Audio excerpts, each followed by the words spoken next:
people are talking about, well, you can videotape now to protect yourself. People videotape fights so they can get on World Star Hip Hop, so they can get on fightsofwalmart.com or whatever it is. In the YouTube world we live in, that's the only reason you break out your phone when you see stuff go on. I've got a guess. Now I'm going to go back out via Skype. Exclusively, I have April Hurley. She is the witness who shot the video.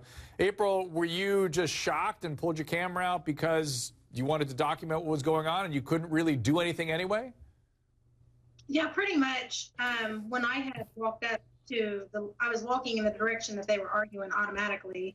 My first instinct was to pull out my phone so that if somebody was to say something was a way that it wasn't, I had proof that it didn't go down the way somebody had said it did. See, I think that's smart. I think that, like Rolanda said, it's the civil rights instrument of the future. Now, were you surprised, April? The thing that, again, I can't get out of my mind is the way this woman that seems to be, I'm going to use a strong word, masquerading as disabled, is able to fly out of her seat and run down an aisle and tackle somebody. Did that surprise you? Yeah, it did. I mean, if you're disabled and you're in a wheelchair, in one of those carts, and you can't walk, why would you be able to get up and attack somebody?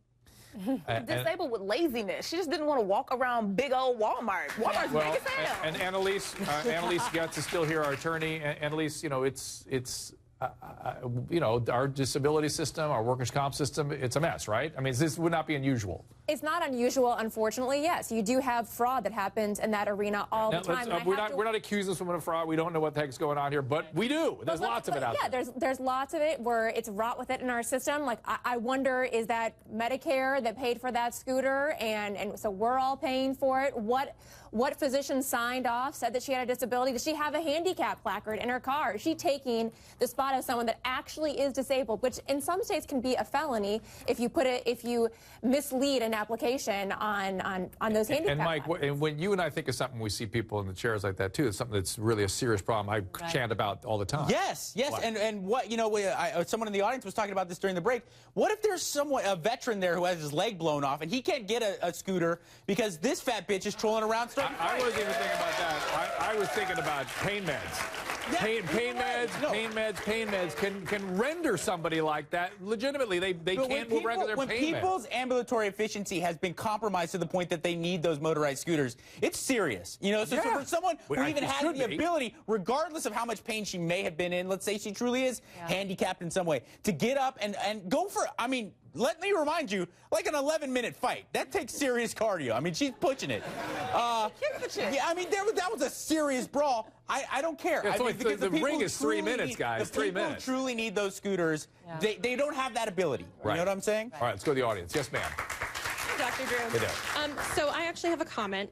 I have a problem with the fact that people pull out their phones instead of doing something. And we've come to a time in society where it is more important for people to make viral videos, like Mike said, and to get on the internet and to get famous, rather than doing the right thing and being decent people. Well, and now doing the right thing is a difficult. I don't disagree with you, but it's a hard thing to call in a moment when there's violence going on. Right. I remember that. I don't think it's a hard thing to call when there's a little kid standing right there, and maybe the kid fights you back. But if you're walking through Walmart and then you see a brawl like that, I mean, that was brutal. You're going to jump in you can jump in the middle of it, brother. We need these videos. These videos have helped us immensely. Listen, do you remember the first time we saw this was a woman that went crazy in a McDonald's? Do you remember this video? Yeah, we all went, oh, how crazy. People stood by. Right. She was naked. That's right. She was naked and she was manic in a McDonald's. Yeah. We all went, oh, how awful. People just took a picture of this. Now we're very accepting of it now. Other question from the audience. I just think the whole thing is completely ridiculous. I mean, I would never put my child in that position whatsoever, and I would just be like, I mean, I would defend myself if somebody was attacking me, but if my child was in that position, I would just walk away.